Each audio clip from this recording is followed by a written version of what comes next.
नमस्कार दोस्तों, मैं गोपाल राय, आपका अपना चैनल जीएसएस कंप्यूटर ज्ञान में आपका स्वागत है। आज की क्लास में सीखेंगे एक्सेल्स में एक प्रोफेशनल सैलरी रिपोर्ट तैयार करना, यानी एक प्रोफेशनल सैलरी रिपोर्ट कैसे तैयार किया जाता है। तो आज का वीडियो बहुत ही इंटरेस्टेड होने वाला है, तो वीडियो को बिना स्किप किए लास्ट तक जरूर देखें। चलिए वीडियो को स्टार्ट करते हैं। वीडियो स्टार्ट करने से पहले एक बार हम बात कर लेना चाहते हैं कि इसकी पिछली कक्षा में जो हमने बताया था, कुछ इस फंक्शंस का यूजेस के बारे में बताया था। जैसे हम अगर बात करते हैं, अगर आप स्क्वायर निकालना चाहते हो तो कैसे निकालेंगे, क्यूब निकालना चाहते हो कैसे निकालेंगे, या पावर का फंक्शन का उपयोग कैसे किया जाता है। अगर आप देखना चाहते हो तो चैनल के प्लेलिस्ट में जाकर क्या कर सकते हैं, वीडियो को देखकर बहुत ही आसान तरीके से आप सीख सकते हैं। चलिए वीडियो को स्टार्ट करते हैं। सबसे पहले हम बात करते हैं प्रोफेशनल सैलरी रिपोर्ट के बारे में बात करें तो यहाँ पे हमारा कुछ इस प्रकार का सैलरी रिपोर्ट आपको बनकर देखने के लिए मिल रहा है। डिजाइन शीट तैयार है, तो इस प्रकार से आप क्या कर सकते हैं, शीट डिजाइन कर सकते हैं। अब हम बात करते हैं सैलरी यानी सैलरी रिपोर्ट की बात करें तो सैलरी रिपोर्ट की हम बात करें, सैलरी क्या होता है कि जैसे हमारी कंपनियां होती हैं, कोई गवर्नमेंट कंपनी भी होती है, प्राइवेट कंपनी भी होती है, तो सैलरी सभी लोग डिस्ट्रीब्यूट करते हैं। तो अब यहाँ पे हमारे कुछ इंप्लॉई हैं जिनका पोस्ट है, जहाँ पे बात करते हैं उनकी ये सैलरी दी गई है। जहाँ पे सैलरी जो दिया गया है, तो सैलरी आप जानते हैं कि महीने के 30 दिन की भी सैलरी होती है, 31 दिन की भी सैलरी होती है। तो हम मान के चलते हैं कि जो हमारी सैलरी है वो हमारे कितने दिन की है, 30 दिन की सैलरी है। अब इस सैलरी को 30 दिन की सैलरी डिस्ट्रीब्यूट करने के लिए जाहिर सी बात है इंप्लॉय का अटेंडेंस भी बनाया जाता है। तो अटेंडेंस के अकॉर्डिंग हम बात करते हैं तो अटेंडेंस के हिसाब से उनको क्या किया जाता है, सैलरी डिस्ट्रीब्यूट किया जाता है। तो ये मान लेते हैं कि सभी इंप्लॉयज के जो अटेंडेंस है कुछ इस प्रकार के हमने क्या किया है, बना लिया है या लिख दिया है। इस प्रकार से आप भी क्या कर सकते हैं, दे सकते हैं। अब बात यहाँ पे आता है कि 30 दिन की सैलरी है और यहाँ पे जो अटेंडेंस है, इस अटेंडेंस के आधार पे हमको क्या करना है, सैलरी यानी देना है, यानी सैलरी हमको डिस्ट्रीब्यूट करना है। तो किस प्रकार से देंगे, तो सबसे पहले हम बात करते हैं कि ये जो सैलरी हमारी कितने दिन की है, तो 30 दिन की सैलरी है और हमको जो सैलरी देना है वो कितने दिन की देना है, 27 डेज का देना है। तो हम कैसे निकालेंगे, तो उसके लिए सबसे पहले क्या करेंगे, सबसे पहला हम फॉर्मूला इस्तेमाल करते हैं, यानी क्या करेंगे, सबसे पहले इक्वल टू लगाएंगे। इक्वल टू लगाने के बाद क्या करेंगे, बेसिक सैलरी का सैलरी डिस्टेंस देंगे। उसके बाद हम क्या करेंगे, डिवाइड करेंगे कितने से, 30 से, यानी 30 से डिवाइड करेंगे तो हमारी जो सैलरी निकल कर आएगी वो एक दिन का निकल कर आएगा। अब इसी में हम क्या करते हैं, मल्टीप्लाई का साइन लगा देंगे और टोटल जितने दिन आपका अटेंडेंस है उतने से हम क्या करेंगे, मल्टीप्लाई कर देंगे, तो टोटल आपकी सैलरी निकल कर आ जाएगी। यानी इसका मतलब है कि आपकी 70,000 सैलरी अगर एक महीने का 30 दिन की सैलरी है, तो 27 दिन अगर आप अगर प्रेजेंट ही है आपका, तो अटेंडेंस बना हुआ है, तो इसका मतलब है कि आपको जो सैलरी दी जाएगी वो कितना हजार दिया जाएगा, 63,000 दिया जाएगा। तो इसी आधार पर अगर हम इन सभी का भी अगर क्या करना चाहते हैं, निकालना चाहते हैं, तो यहाँ पे क्या आ जाएंगे, डबल क्लिक कर देंगे इस पॉइंट पर आकर या खींच नीचे की ओर ड्रैग कर देंगे, तो देखेंगे इस प्रकार से सबकी सैलरी निकल कर आ चुकी है। अब हम बात करते हैं नेक्स्ट टर्म की ओर आगे बढ़ते हैं। नेक्स्ट टर्म की अगर बात करें तो देख रहे हैं यहाँ पे हमको डीए दिख रहा है, सीए दिख रहा है, टीए दिख रहा है, एचआरए दिख रहा है। तो यहाँ पे सभी के सभी हमारे क्या है, अलाउंस है। अलाउंस की अगर हम बात करते हैं तो एक प्रकार का हमारा क्या होता है, छूट होता है। यानी जो कंपनी, जैसे अगर हम बात करते हैं किसी कंपनी में आप जॉब करने जाते हैं तो कंपनी जो है आपको रहने, खाने, सोने, आने जाने के सभी खर्च क्या करती देती है। तो इस प्रकार से आप क्या करते हो, यही चीज हमारा है जिसे हम बोलते हैं अलाउंस। तो किस प्रकार से आपको देती है, सबसे पहला हमारे यहाँ पे डीए। डीए का मतलब डे अर्निंग्स अलाउंस होता है। डे अर्निंग्स अलाउंस के अकॉर्डिंग हम बात करते हैं तो जिसे आप एक लाइन में आप कह सकते हो, रोज यहाँ क्या होता है, महंगाई भत्ता की बात करते हैं। जैसे होता है कि समय के अनुसार क्या होती है, आपका महंगाई बढ़ती है तो कंपनियां कुछ आपको अमाउंट देती हैं। तो मान लेते हैं कि अब यहाँ पे कंपनी जो अमाउंट आपको महंगाई भत्ता की अकॉर्डिंग बात करें तो यहाँ पे जो देती है, तो वहाँ पे आपका फिक्स भी दे सकती है और जाहिर सी बात है आप या फिक्स भी इस्तेमाल कर सकते हो, डायरेक्ट भी अमाउंट लिख सकते हो, या तो आप चाहो तो परसेंटेज में भी लिख सकते हो। तो हमने मान लिया कि जो हमारे कंपनी है वो सब पे क्या कर दी है, 500 रुपए क्या कर दी, इंक्लूड कर दिया। तो इस प्रकार से हमने क्या किया, यहाँ पे डीए को हमने सेलेक्ट कर लिया और यहाँ से करके हमने क्या कर दिया, 500 सबके लिए कंपलसरी कर दिया, यानी सबको अलाउड कर दिया। और उसके बाद यहाँ पे दिया सीए। सीए की बात करते हैं तो कन्वेंस अलाउंस की बात करते हैं। तो कन्वेंस अलाउंस का भी कुछ हमारा प्रोसीजर होता है कि अलग अलग कंपनी जो है अलग अलग टर्म के अकॉर्डिंग या अलग अलग डिस्टेंस या अलग अलग वर्क के हिसाब से क्या करते हैं, कन्वेंस के अकॉर्डिंग अमाउंट शो करती है। तो यहाँ पे भी आप चाहो तो परसेंटेज के अकॉर्डिंग आप वैल्यू दे सकते हो या निकाल सकते हो। तो कन्वेंस की बात यहाँ पे अगर हम बात करते हैं, कन्वेंस का मान लेते हैं कि हमने यहाँ पे चाहते हैं कि हम परसेंटेज के हिसाब से बात करें, तो हमने क्या किया, यहाँ पे इक्वल टू लगा दिया, बेसिक सैलरी का सैलरी से ले लिया। उसके बाद हमने मल्टीप्लाई लगा दिया। मान लेते हैं कि जो कन्वेंस का अमाउंट है वो 1% हमारे अमाउंट क्या होगा, यानी ऐड होगा, यानी कन्वेंस दिया जाएगा। तो हमने कर दिया 1 अमाउंट इंटर। उसके बाद हमारे यहाँ अमाउंट जो आ गया कन्वेंस का वो कितना आ गया, 700 रुपये। आप जैसे क्लिक कर देंगे तो हर किसी का अलग अलग अमाउंट निकल कर आ जाएगा।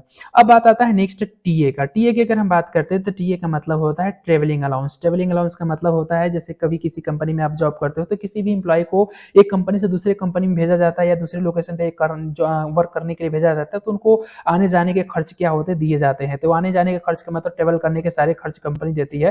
तो कंपनी के खर्च जैसे मान लो एक मैनेजर को अगर दूसरे कंपनी में भेजा जा रहा है तो उसको आने जाने का खर्च क्या होता है, डायरेक्ट दिया जाता है, मान लेते हैं 10,000 दिया जाता है या 5,000 दिया जाता है। तो कभी कभी क्या होता है कि सैलरी के हिसाब से दिया जाता है, या फिक्स भी हो सकता है, या परसेंट क्या होता है एक तो हमने मान लिया कि यहाँ पे मान लेते हैं मैनेजर को जाने का खर्च जो है, आने जाने का खर्च उसका 10,000 दिया गया। ऐसे हर एक कंपनी यानी हर एक पार्टी को क्या कर सकते हैं, या हर एक एम्प्लॉय को अलग अलग डिफाइन कर सकते हैं, या जो भी एम्प्लॉय को आप भेजेंगे उस एम्प्लॉय के साथ आप क्या कर सकते हो। यहाँ पे सभी कंपलसरी नहीं है कि हर एक एम्प्लॉय को हम क्या कर सकते हैं, यानी आने जाने का खर्च देंगे। जो एम्प्लॉय मेरा वर्क करने जाएगा, ट्रेवल करके जाएगा, उसी को सिर्फ वो हमारा क्या होगा, अमाउंट दिया जाएगा। तो मान लेते हैं हमने कुछ इस प्रकार से हमने क्या कर दिया, कुछ अमाउंट यहाँ पे ऐड कर दिया।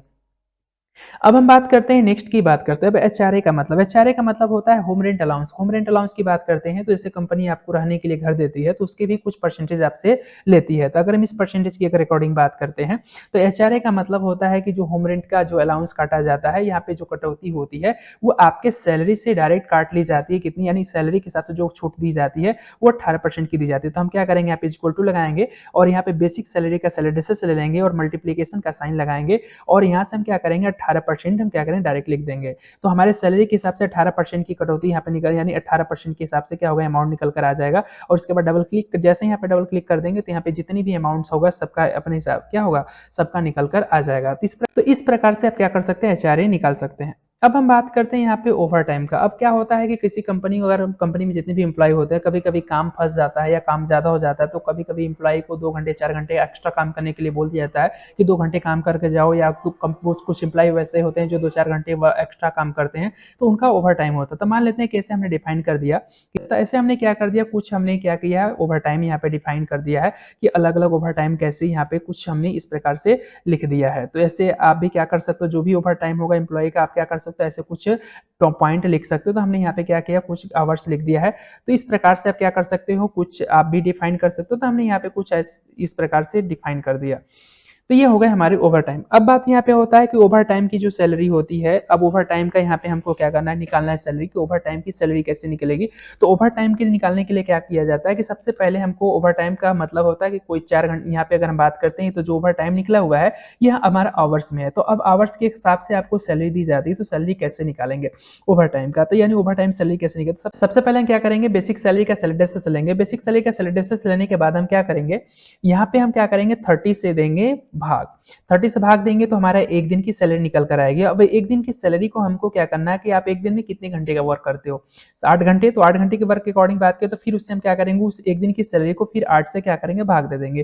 तो वो प्रति घंटे के हिसाब से निकल जाएगा। अब प्रति घंटे का जो भी सैलरी होगा उस सैलरी को हम क्या करेंगे मल्टीप्लाई कर देंगे किससे, यानी आवर्स से। जैसे हम आवर्स का सैलरी से लेंगे और कर देंगे इंटर, तो यहाँ पे निकल कर आपका आ जाएगा। अब कभी कभी क्या होता है कि आवर्स जो ओवर टाइम का जो सैलरी होता है वो ओवर टाइम की सैलरी आपको डबल रेट पे मिलता है। तो कैसे निकालेंगे, देख रहे हैं यहाँ पे जैसे हमने ओवर टाइम निकाला तो यहाँ पे हमारा कुछ पॉइंट में देखने के लिए आपको मिल रहा है वैल्यूज। तो इस वैल्यू के पॉइंट को हटाने के लिए हम क्या करेंगे, होम मेनू बार में चले जाएंगे और यहाँ पे हमको डेसिमल पॉइंट देखने के लिए मिलता है। यहाँ से आप क्या कर सकते हो, उसको आसानी से क्या कर सकते हो, हटा सकते हो। इस प्रकार से आप फिट कर सकते हैं। तो इस प्रकार से अब बात अभी हम जस्ट कर रहे थे कि अगर कभी कभी क्या होता है कि जब आप ओवर टाइम की बात करते हैं तो ओवर टाइम की जो सैलरी होती है वो आपको डबल रेट में मिलता है, डबल सैलरी मिलता है। तो अगर आप चाहते हो कि नहीं हमको यहाँ पे जो डबल सैलरी हो हमको डबल सैलरी फिट करना है, तो उसी फॉर्मूले में हम क्या करेंगे, जो हमने फॉर्मूला लगाया था उसी फॉर्मूले में हमको क्या करना है कि इसको ब्रैकेट में क्लोज कर देंगे। जब डबल सैलरी की बात आएगी तो यहाँ पे हम डबल ब्रैकेट क्लोज करके क्या करेंगे, इसको भी ब्रैकेट में लिख देंगे। और ब्रैकेट क्लोज करने के बाद लास्ट में जाने के बाद हम क्या करेंगे, यहाँ पे मल्टीप्लाई लगा देंगे, मल्टीप्लाई कर देंगे क्या 2। तो इस प्रकार से आपकी जो सैलरी निकल कर आएगी वो सैलरी क्या हो जाएगा, डबल हो जाएगा। तो ओवर टाइम की जो सैलरी हो जाएगी वो डबल हो जाएगी। इस प्रकार से आप क्या कर सकते हो, डबल निकाल सकते हैं।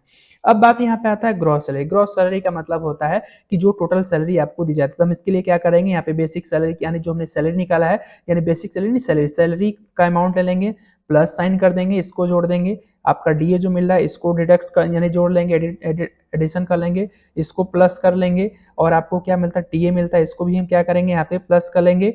ठीक है, उसके बाद हम क्या करेंगे, एचआरए जो भी होता है एचआरए को भी प्लस कर लेंगे। ठीक है, उसके बाद हम क्या करेंगे, यहाँ पे हमारा लास्ट में आपका क्या है, तो हमारा ओवर टाइम है, तो इस ओवर टाइम के सैलरी को भी क्या करेंगे हम प्लस कर लेंगे और कर देंगे इंटर। तो ये टोटल हमारी जो सैलरी होगी वो ग्रॉस सैलरी निकल कर आ जाएगा। इस प्रकार से आप क्या कर सकते हैं, ग्रॉस सैलरी निकाल सकते हैं।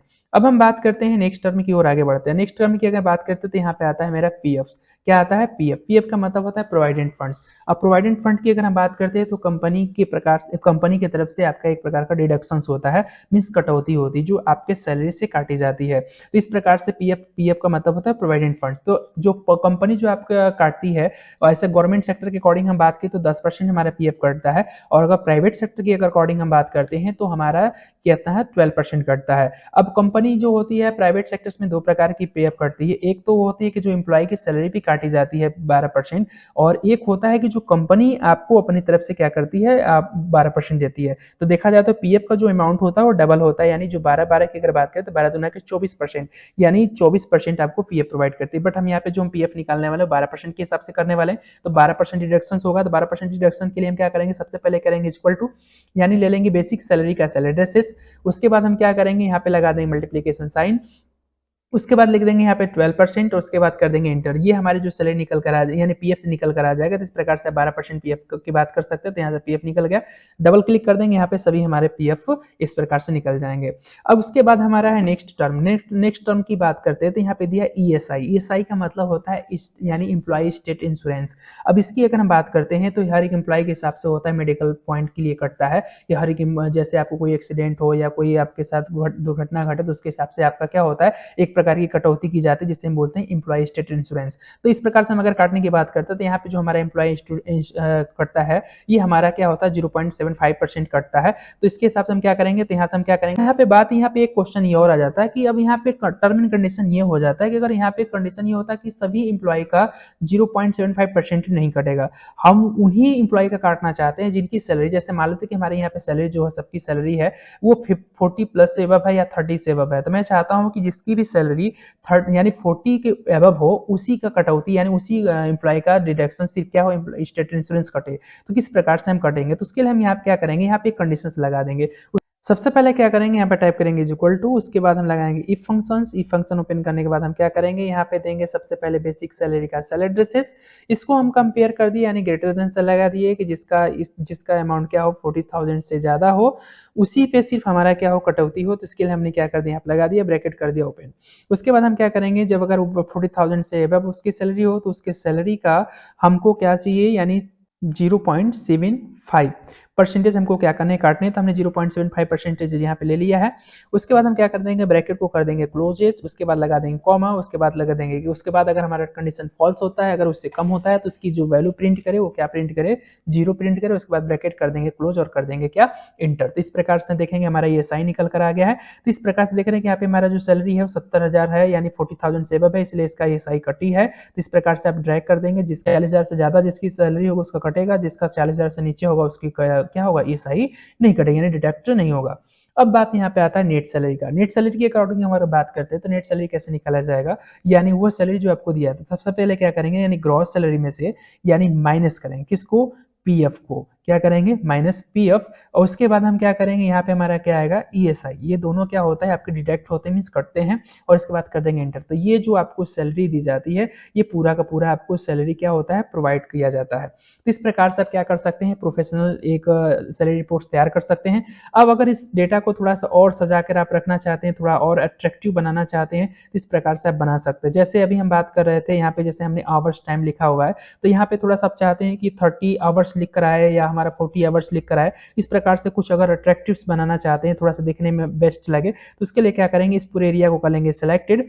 सेलेक्ट करने के बाद हम क्या करेंगे, कंट्रोल के साथ F1, यानी कंट्रोल के साथ 1 प्रेस करेंगे, तो यहाँ पे हमारा क्या होता है, कंट्रोल के साथ जैसे 1 प्रेस करेंगे तो यहाँ पे नंबर फॉर्मेट आ जाता है। इस प्रकार से जैसे फॉर्मेट सेल ओपन होकर आएगा, यहाँ से हम क्या करेंगे, कस्टम पे क्लिक करेंगे। कस्टम पे क्लिक करने के बाद यहाँ से हमारा जो जनरल लिखा है उसको कर लेंगे सिलेक्टेड। सेलेक्ट करने के बाद यहाँ पे हम टाइप करेंगे हैज। हैज का टाइप हम इसलिए करते हैं ताकि हैज टाइप इसलिए करते, जो हमारा वैल्यू दिया उस वैल्यू के लिए हम क्या करते हैं, हैज टाइप करते हैं। उसके बाद हम क्या लगाते हैं, कॉमा, यानी उसके बाद क्या इन्वर्ट कॉमा ओपन करेंगे, और इन्वर्ट कॉमा ओपन के अंदर हम क्या करेंगे, यहाँ पे लिख लेंगे क्या, HRS। क्या लिख लेंगे, HRS का मतलब है कि हमको ये प्रिंट करना है। उसके बाद ब्रैकेट यानी इन्वर्ट कॉमा क्लोज कर देंगे और कर देंगे क्या, ओके। जैसे ओके करेंगे, देखेंगे हमारी जो वैल्यू है वो HRS के साथ क्या होगा, प्रिंट हो जाएगा। इस प्रकार से लगा सकते हैं। अब ये जो हमारी सैलरी है, अगर हम चाहते हैं कि थोड़ा सा हमारा क्या हो, डॉलर साइन के हिसाब से दिखाई दे, तो हम क्या सिंबल के हिसाब से या डॉलर साइन या रुपए के हिसाब से शो करें, तो इसको सेलेक्ट कर लेंगे और चलेंगे हम यहाँ पे करेंसी में जाएंगे और यहाँ से क्या करेंगे, इंडियन रुपीज पे क्लिक कर देंगे, हमारा क्या होगा, इंडियन रुपीज़ की करेंसी लिख कर आ जाएगी। ये अटेंडेंस है। डी अगर अपडेट चाहते हो तो यहाँ प्रिंट कर सकते हो, ऐसे सैलरी का है। यानी ये सभी जितनी भी हमारे अमाउंट्स हैं इन सभी पे हम क्या करना चाहते हैं, वैसे ही लगाना चाहते हैं करेंसी सिंबल्स। उसके लिए भी हम क्या करेंगे, सेलेक्ट करेंगे। सेलेक्ट करने के बाद यहाँ पे चलेंगे, यहाँ से हम क्या करेंगे, करेंसी सिंबल यहाँ से ले लेंगे यानी इंडिया। इस प्रकार से हमारा ये आ गया है। उसके बाद हम बात करते हैं यहाँ पे ओवर टाइम की, अगर हम बात करते हैं यहाँ पे भी हमको वही चीज़ फॉर्मेट अप्लाई करना, तो इस प्रकार से इसको भी कर लेंगे सेलेक्ट। पीएफ को भी चाहिए, एसआई को भी चाहिए, 10 के बाद के सभी वैल्यू को चाहिए, तो इसको भी हमने कर लिया सेलेक्टेड। सेलेक्ट करने के बाद हम क्या करेंगे, फिर वहीं ऑप्शन सिंबल में चलेंगे और यहाँ से क्या करेंगे, इस्तेमाल करेंगे करेंसी में जाकर हम क्या करेंगे, इंडियन पे क्लिक कर देंगे, यहाँ पे करेंसी आ जाएगा। तो इस प्रकार से देख रहे हैं, कुछ इस प्रकार से आप क्या कर सकते हैं, और भी अट्रैक्टिव शीट को डिजाइन कर सकते हैं। तो ये था हमारा प्रोफेशनल सैलरी रिपोर्ट तैयार करना। तो इस प्रकार से आप क्या कर सकते हैं, प्रोफेशनल सैलरी रिपोर्ट तैयार कर सकते हैं। तो आज आपने सीखा प्रोफेशनल सैलरी रिपोर्ट्स कैसे बनाया जाता है। अगर प्रोफेशनल सैलरी रिपोर्ट्स अगर यदि आप बनाना चाहते हैं, चाहे वो प्राइवेट सेक्टर्स के लिए बनाना चाहते हैं, चाहे गवर्नमेंट सेक्टर्स के लिए बनाना चाहते हैं, तो इस प्रकार से आप क्या कर सकते हैं, सैलरी रिपोर्ट्स तैयार कर सकते हैं। तो अगर आपको वीडियो अच्छा लगा हो तो लाइक शेयर सब्सक्राइब करना ना भूलें। थैंक यू, धन्यवाद।